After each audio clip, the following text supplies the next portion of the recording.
ഞാൻ നാഗ്പൂരിൽ നിന്നുമാണ് വരുന്നത്. ഞാൻ നിങ്ങളോട് വേദങ്ങളെ പറ്റിയുള്ള ഒരു ചോദ്യം ചോദിക്കാൻ ആഗ്രഹിക്കുന്നു. ഹൈന്ദവതയുടെ പ്രാമാണിക ഗ്രന്ഥങ്ങളാണ് വേദഗ്രന്ഥങ്ങളെന്ന് ഞാൻ വിശ്വസിക്കുന്നു.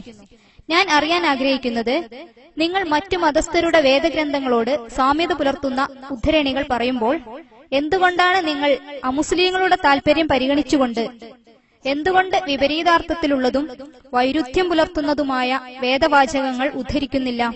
കാരണം പരസ്പരം സാമ്യത പുലർത്തുന്ന കാര്യങ്ങളിൽ ഞാൻ വിശ്വസിക്കുന്നു.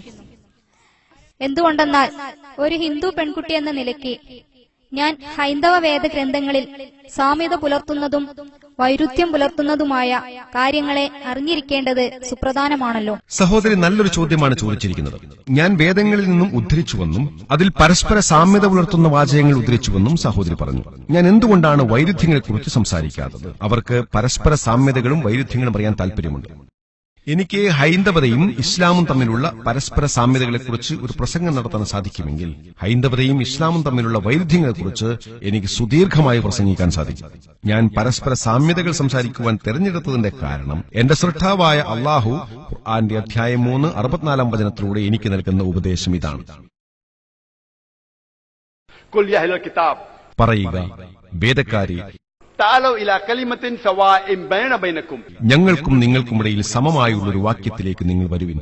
അതായത്, അല്ലാഹുവെയല്ലാതെ നാം ആരാധിക്കാതിരിക്കുകയും അവനോട് യാതൊന്നിനെയും പങ്കുചേർക്കാതിരിക്കുകയും നമ്മളിൽ ചിലരെ അല്ലാഹുവിനു പുറമെ രക്ഷിതാക്കളാക്കാതിരിക്കുകയും ചെയ്യുക എന്ന തത്വത്തിലേക്ക്. എന്നിട്ട് അവർ പിന്തിരിഞ്ഞു കളയുന്ന പക്ഷം നിങ്ങൾ പറയുക, ഞങ്ങൾ അല്ലാഹുവിന് കീഴ്പ്പെട്ടവരാണ് എന്നതിന് നിങ്ങൾ സാക്ഷ്യം വഹിച്ചുകൊള്ളുക. അപ്പോൾ വ്യത്യസ്ത വിഭാഗക്കാരോട് സംസാരിക്കേണ്ടത് എങ്ങനെയാണെന്ന് ഈ വചനം നമ്മെ പഠിപ്പിക്കുന്നു.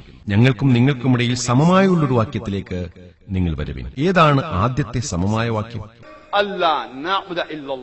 അതായത്, ഏകനായ സർവശക്തനായ ദൈവത്തെയല്ലാതെ നാം മറ്റാരെയും ആരാധിക്കരുത് എന്നാണ്. സഹോദരി, എനിക്ക് വൈരുദ്ധ്യങ്ങളെക്കുറിച്ച് തുടർച്ചയായി മണിക്കൂറുകളോളം സംസാരിക്കാൻ സാധിക്കും. എനിക്ക് സാധിക്കില്ല എന്നല്ല, പക്ഷെ അത് ശത്രുത വളർത്തും. അത് മറ്റുള്ളവരുടെ വികാരങ്ങൾക്ക് മുറിവേൽപ്പിക്കും. പക്ഷെ സംവാദങ്ങളിൽ അത്തരത്തിൽ ചെയ്യുവാൻ നിർബന്ധിതരാകാറുണ്ട്. സാധാരണയായി സംവാദങ്ങളിൽ, ഉദാഹരണത്തിന് ഡോക്ടർ വില്യം ക്യാമ്പൽ എന്നു പേരുള്ള വ്യക്തിയുമായി ഞാനൊരു സംവാദം നടത്തുകയുണ്ടായി. നിങ്ങൾ ആ സംവാദം കേട്ടിട്ടുണ്ടോ? ഞാൻ കേട്ടിട്ടുണ്ട്. ആ സംവാദത്തിലെ ചർച്ചാ വിഷയം ക്രൈസ്തവതയും ഇസ്ലാമും തമ്മിലുള്ള വൈരുദ്ധ്യങ്ങളെക്കുറിച്ചായിരുന്നു. എന്തുകൊണ്ടാണ് അങ്ങനെ ചെയ്തത്? കാരണം അദ്ദേഹം ഖുർആനിലെ 30 ശാസ്ത്രീയ പിഴവുകൾ എന്ന പേരിൽ ഒരു ഗ്രന്ഥം രചിക്കുകയുണ്ടായി. അതിന് 8 വർഷത്തോളം മറുപടി കൊടുക്കുവാൻ ഒരു മുസ്ലിമിനും സാധിച്ചില്ല. ആ സമയത്ത് അത് അമേരിക്കയിൽ ഏറ്റവും കൂടുതൽ വിറ്റഴിഞ്ഞ പുസ്തകമെന്ന സ്ഥാനം നേടി. അദ്ദേഹവുമായി ഒരു സംവാദം നടത്താൻ അമേരിക്കയിലെ വിദ്യാർത്ഥികൾ എന്നെ ക്ഷണിച്ചു. ഖുർആനും ബൈബിളും ശാസ്ത്രത്തിന്റെ വെളിച്ചത്തിൽ എന്നതായിരുന്നു സംവാദത്തിന്റെ വിഷയം. അദ്ദേഹം ഖുർആനിന്റെ മേൽ നടത്തിയ ആരോപണങ്ങൾക്കെല്ലാം ഞാൻ മറുപടി പറഞ്ഞു. ഞാൻ ശാസ്ത്രത്തിനെതിരായ 38 കാര്യങ്ങൾ ബൈബിളിൽ നിന്നും ചൂണ്ടിക്കാണിക്കുകയുണ്ടായി. അവയിൽ ഒന്നിനു പോലും മറുപടി പറയുവാൻ അദ്ദേഹത്തിന് സാധിച്ചില്ല. അതുകൊണ്ട് ഒരു സംവാദത്തിൽ അത്തരം നിലപാടുകൾ സ്വീകരിക്കേണ്ടി വരും. ഹൈന്ദവ വേദഗ്രന്ഥങ്ങളെല്ലാം തന്നെ ശാസ്ത്രത്തിനോട് യോജിക്കുന്നു എന്ന് വാദിക്കുന്ന ഒരു ഹൈന്ദവ പണ്ഡിതനോട് ഞാൻ സംവദിക്കുമ്പോൾ അവയിലുള്ള അശാസ്ത്രീയമായ കാര്യങ്ങൾ ചൂണ്ടിക്കാട്ടേണ്ടതായി വരും. ഹൈന്ദവ വേദഗ്രന്ഥങ്ങളിലെ അശാസ്ത്രീയ കാര്യങ്ങളെ സംബന്ധിച്ച ഒരു പ്രഭാഷണം നടത്താൻ ഇവിടെ ഞാൻ ഉദ്ദേശിക്കുന്നില്ല. നിങ്ങൾക്ക് വേണ്ടിയിട്ട് ഒരു ഉദാഹരണം പറയാം. നിങ്ങൾ യജുർവേദം വായിച്ചു നോക്കിയാൽ സൂര്യൻ രഥത്തിൽ ഭൂമിക്ക് ചുറ്റും സഞ്ചരിക്കുന്നുവെന്ന് പറയുന്നതായി കാണാം. അതിനർത്ഥം സൂര്യൻ ഭൂമിക്ക് ചുറ്റും കറങ്ങുന്നു എന്നാണ്. ഇതാകട്ടെ ഒരു അശാസ്ത്രീയ കാര്യവുമാണ്. സൂര്യൻ ഭൂമിക്ക് ചുറ്റും കറങ്ങുന്നില്ല എന്ന് നിങ്ങൾ സ്കൂളിൽ പഠിച്ചു കാണുമല്ലോ. അത് ഒരു പുരാതന തത്വശാസ്ത്രമായിരുന്നു. അപ്പോൾ അത് അശാസ്ത്രീയമാണ്. ഖുർആനിൽ എവിടെയും അത്തരത്തിൽ പറയുന്നില്ല. ഞാൻ വൈരുദ്ധ്യങ്ങളെക്കുറിച്ച് സംസാരിച്ചാൽ നിങ്ങളുടെ വികാരങ്ങൾ ഒരുപക്ഷെ മുറിപ്പെടുത്തിയേക്കാം. നിങ്ങൾക്ക് വിശദമായി കാര്യങ്ങൾ അറിയണമെന്നുണ്ടെങ്കിൽ IRF-മായി ബന്ധപ്പെടാവുന്നതാണ്. ഞങ്ങൾ കാര്യങ്ങൾ പറഞ്ഞ് മനസ്സിലാക്കി തരാം. പക്ഷേ ഞാൻ വ്യക്തിപരമായി പൊതുവേദികളിൽ വൈരുദ്ധ്യങ്ങളെക്കുറിച്ച് സംസാരിക്കാൻ ആഗ്രഹിക്കുന്നില്ല. അതിനെക്കുറിച്ച് ഞങ്ങൾക്ക് അറിയാത്തതുകൊണ്ടല്ല. ആരെങ്കിലും നിർബന്ധിച്ചാൽ ഒരുപക്ഷെ ഞാനത് പറയേണ്ടി വന്നേക്കാം. നിങ്ങൾക്ക് പരസ്പര സാമ്യതകളെക്കുറിച്ച് അറിയാമെങ്കിൽ അവ പിൻപറ്റാമെന്ന വ്യവസ്ഥ നമുക്ക് അംഗീകരിച്ചുകൂടെ? ബൈബിളിലും ഖുർആനിലും വേദങ്ങളിലും ഒരുപോലെ വരുന്ന കാര്യങ്ങൾ ഞാൻ ജനങ്ങളോട് പറയാറുണ്ട്. ഏതെങ്കിലും ഒരു ഗ്രന്ഥം ദൈവത്തിന്റേതാണെന്ന് നമുക്ക് എല്ലാവർക്കും അംഗീകരിക്കാം. വേദങ്ങൾ ദൈവത്തിന്റെ ഗ്രന്ഥമാണെന്ന് ഹൈന്ദവർ പറയും. ബൈബിൾ ദൈവത്തിന്റെ ഗ്രന്ഥമാണെന്ന് ക്രൈസ്തവർ പറയും. ഖുർആൻ ദൈവത്തിന്റെ ഗ്രന്ഥമാണെന്ന് മുസ്ലിംകൾ പറയും. എല്ലാവർക്കും അംഗീകരിക്കാൻ പറ്റുന്ന ഒരു കാര്യം ഞാൻ പറയും. നമുക്ക് ഒരുപോലെ വരുന്ന കാര്യങ്ങൾ പിൻപറ്റാം എന്ന് സമ്മതിക്കാം. വേദങ്ങളിലും ബൈബിളിലും ജൂതഗ്രന്ഥങ്ങളിലും തൽമൂദിലും ആണിലുമുള്ള പരസ്പര സാമ്യതകൾ പരിശോധിക്കുമ്പോൾ കാണാൻ സാധിക്കുന്നത് എല്ലാ ഗ്രന്ഥങ്ങളിലും ഏകനായ ദൈവമുണ്ടെന്നും മുഹമ്മദ് നബി സല്ലല്ലാഹു അലൈഹി വസല്ലം അവസാനത്തെ പ്രവാചകനാണെന്നും പറയുന്നു. അപ്പോൾ സഹോദരി, ഞാൻ നിങ്ങളോട് ചോദിക്കുകയാണ്, എന്തുകൊണ്ടാണ് നിങ്ങൾ ഏകനായ ദൈവത്തിൽ വിശ്വസിക്കാത്തത്? നിങ്ങൾ വിഗ്രഹാരാധനയിൽ വിശ്വസിക്കുന്നുണ്ടോ? ഉണ്ട്, ഞാൻ വിഗ്രഹാരാധനയിൽ വിശ്വസിക്കുന്നു. നിങ്ങൾ ഏകനായ ദൈവത്തിൽ വിശ്വസിക്കുന്നുണ്ടോ? ഞാൻ ഏകനായ ദൈവത്തിൽ വിശ്വസിക്കുന്നു. നിങ്ങൾ അന്തിമ പ്രവാചകൻ മുഹമ്മദ് നബി സല്ലല്ലാഹു അലൈഹി വസല്ലം ആണെന്ന് വിശ്വസിക്കുന്നുണ്ടോ? ഞാൻ നിങ്ങളോട് ഒരു ചോദ്യം ചോദിക്കുന്നത് എന്തെന്നാൽ, ഖുർആനും വേദങ്ങളും മനസ്സിലാക്കാൻ വളരെ പ്രയാസമാണ്. ദൈവത്തിലേക്ക് എത്താൻ ഏത് ഗ്രന്ഥമാണ് ഉപകരിക്കുക എന്നതിനെ സംബന്ധിച്ച് ഞാൻ ആശയക്കുഴപ്പത്തിലാണ്. സഹോദരി, നിങ്ങൾ ഹൈന്ദവത, ഇസ്ലാം, പരസ്പര സാമ്യതകൾ, മുഹമ്മദ് നബി സല്ലല്ലാഹു അലൈഹി വസല്ലം, ഹൈന്ദവ വേദഗ്രന്ഥങ്ങളിൽ എന്നീ എന്റെ കാസറ്റുകളിൽ ഏതെങ്കിലും കണ്ടിട്ടുണ്ടോ? ഞാൻ കേട്ടിട്ടുണ്ട്. നിങ്ങളുടെ വേദഗ്രന്ഥങ്ങളിൽ മുഹമ്മദ് നബി സല്ലല്ലാഹു അലൈഹി വസല്ലമയാണ് അവസാന പ്രവാചകൻ എന്ന് പറയുന്നതായി നിങ്ങൾക്കറിയാമോ? അറിയാം. അപ്പോൾ മുഹമ്മദ് നബി സല്ലല്ലാഹു അലൈഹി വസല്ലം അള്ളാഹുവിന്റെ ദൂതനാണെന്ന് നിങ്ങൾ വിശ്വസിക്കുന്നുണ്ടോ? അതെ, തീർച്ചയായും. നിങ്ങൾ വിശ്വസിക്കുന്നുണ്ടോ? അതെ. അപ്പോൾ നിങ്ങൾ ദൈവം ഏകനാണെന്നും വിഗ്രഹാരാധന നിഷിദ്ധമാണെന്നും മുഹമ്മദ് നബി സല്ലല്ലാഹു അലൈഹി വസല്ലം അന്തിമ ദൂതനാണെന്നും വിശ്വസിച്ചാൽ അറബി ഭാഷയിൽ ഞങ്ങൾ നിങ്ങളെ മുസ്ലിം എന്ന് വിളിക്കും.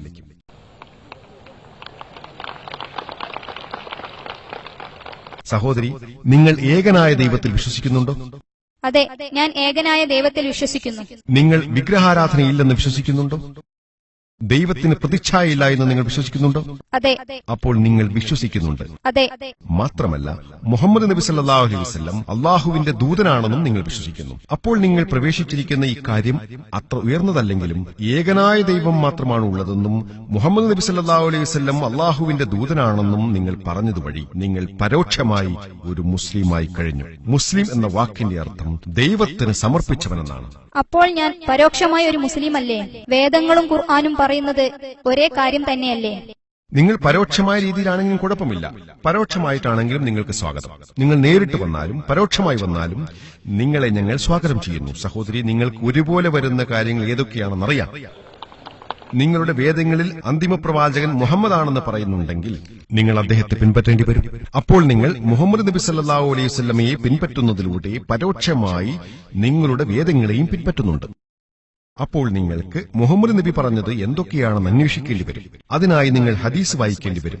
അങ്ങനെ പതുക്കെ പതുക്കെ നിങ്ങൾക്ക് കാര്യങ്ങൾ മനസ്സിലാകും. നിങ്ങളിപ്പോൾ നഴ്സറിയിലാണ്, പിന്നീട് നിങ്ങൾ LKGയിലും UKGയിലും 1ാം ക്ലാസ്സിലും, അങ്ങനെ ഒടുവിൽ നിങ്ങൾ 10ാം ക്ലാസ്സിലും എത്തും. പക്ഷെ നിങ്ങൾ പ്രവേശനം നേടിയിട്ടുണ്ടോ എന്നാണ് എനിക്കറിയേണ്ടത്. നിങ്ങൾ മുസ്ലിമാണെന്ന് അംഗീകരിക്കുന്നുണ്ടോ? ദൈവത്തിനായി സമർപ്പിച്ച് ജീവിക്കുന്ന പുരുഷൻ അല്ലെങ്കിൽ സ്ത്രീ എന്നാണ് മുസ്ലിം എന്ന വാക്കിനർത്ഥം. ഏകദൈവത്തിൽ വിശ്വസിക്കുന്ന പുരുഷനോ സ്ത്രീയോ മുസ്ലിം എന്ന് അറിയപ്പെടുന്നത് കൊണ്ടുള്ള ഗുണം എന്താണ്? കാരണം എന്തെന്നാൽ മുസ്ലിം എന്ന വാക്കിനർത്ഥം ദൈവത്തിനായി സമർപ്പിക്കുന്നയാളെന്നാണ്. ദൈവത്തിനായി സമർപ്പിക്കുന്നതിനുള്ള പ്രഥമ വിശ്വാസകാര്യം എന്തെന്നാൽ ഏകനായ ദൈവത്തിൽ വിശ്വസിക്കുക, വിഗ്രഹാരാധന നിഷിദ്ധമാണെന്ന് വിശ്വസിക്കുക, മുഹമ്മദ് നബി സല്ലല്ലാഹു അലൈഹി വസല്ലം അള്ളാഹുവിന്റെ അന്തിമ പ്രവാചകനാണെന്ന് വിശ്വസിക്കുക എന്നവയാണ്. ഇക്കാര്യങ്ങൾ നിങ്ങൾ പറഞ്ഞാൽ ദൈവത്തിന് സമർപ്പിക്കാൻ നിങ്ങൾ തയ്യാറായി എന്നർത്ഥം. പിന്നീട് നിങ്ങൾ കാര്യങ്ങൾ മനസ്സിലാക്കാൻ സമയമെടുക്കും. പിന്നീട് നിങ്ങൾ 1ാം ക്ലാസ്സിൽ പോകും. പതിയെ പതിയെ നിങ്ങൾക്ക് ആവശ്യമുള്ള കാര്യങ്ങൾ മനസ്സിലാകും. നോമ്പിനെക്കുറിച്ചും ദാനധർമ്മങ്ങളെക്കുറിച്ചും മോഷ്ടിക്കാൻ പാടില്ല എന്നുമൊക്കെ പതുക്കെ പതുക്കെ മനസ്സിലാക്കാൻ സാധിക്കും. അതൊക്കെ പിന്നീടുള്ള കാര്യങ്ങളാണ്. നിങ്ങൾ ദൈവത്തിന് സമർപ്പിക്കാൻ തയ്യാറാണോ എന്നതാണ് പ്രധാനം. അതുപോലെ മുഹമ്മദ് നബി സല്ലല്ലാഹു അലൈഹി വസല്ലമയുടെ അധ്യാപനങ്ങൾ പിൻപറ്റാൻ തയ്യാറാണോ എന്നതാണ് പ്രധാനം. അതാണ് എനിക്ക് സഹോദരിയോട് ചോദിക്കുവാനുള്ളത്. അതെ, ഞാൻ അംഗീകരിക്കുന്നു. അപ്പോൾ നിങ്ങൾ സാക്ഷ്യവചനം പറയുവാൻ ആഗ്രഹിക്കുന്നുണ്ടോ? ഏകനായ ദൈവമല്ലാതെ മറ്റൊരാരാധ്യനില്ലെന്നും മുഹമ്മദ് നബി സല്ലല്ലാഹു അലൈഹി വസല്ലം ദൈവത്തിന്റെ ദൂതനാണെന്നും അറബിയിൽ പറയുന്നതിനെയാണ് ഷഹാദത്ത് എന്ന് പറയുന്നത്. അതെ, ഒരു ദൈവം മാത്രമേയുള്ളൂ.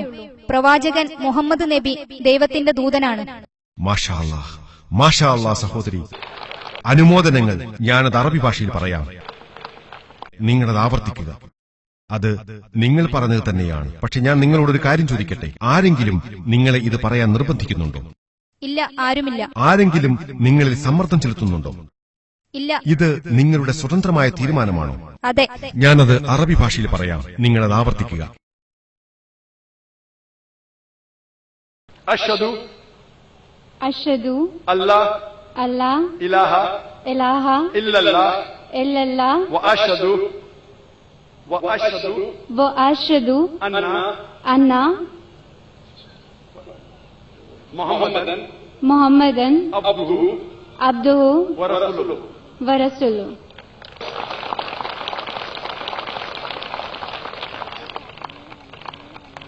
ആരാധനക്കർഹനായി അല്ലാഹു അല്ലാതെ മറ്റാരുമില്ലെന്നും ആരാധനക്കർഹനായി അല്ലാഹു അല്ലാതെ മറ്റാരുമില്ലെന്നും മുഹമ്മദ് നബി സല്ലല്ലാഹു അലൈഹി വസല്ലം അല്ലാഹുവിന്റെ അടിമയും ദൂതനുമാണ് എന്ന് ഞാൻ സാക്ഷ്യം വഹിക്കുന്നു. മുഹമ്മദ് നബി സല്ലല്ലാഹു അലൈഹി വസല്ലം അല്ലാഹുവിന്റെ അടിമയും ദൂതനുമാണെന്ന് ഞാൻ സാക്ഷ്യം വഹിക്കുന്നു.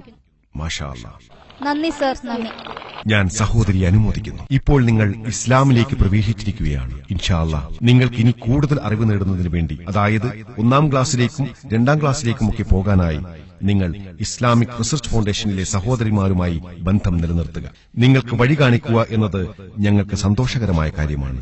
നിങ്ങൾക്ക് ഖുർആനിനെക്കുറിച്ചും ഇസ്ലാമിനെക്കുറിച്ചും എന്തെങ്കിലും സംശയമുണ്ടെങ്കിൽ അത് ഞങ്ങളോട് ചോദിക്കാവുന്നതാണ്. ഞങ്ങൾ അതിനെ സ്വാഗതം ചെയ്യുന്നു. ഹൈന്ദവതയെക്കുറിച്ചുള്ള സംശയങ്ങളും ഞങ്ങളോട് ചോദിക്കാവുന്നതാണ്. മാത്രമല്ല, നിങ്ങൾക്ക് സ്വർഗം ലഭിക്കട്ടെ എന്ന് ഞാൻ അല്ലാഹുവിനോട് പ്രാർത്ഥിക്കുന്നു. നന്ദി സർ, വളരെ നന്ദി.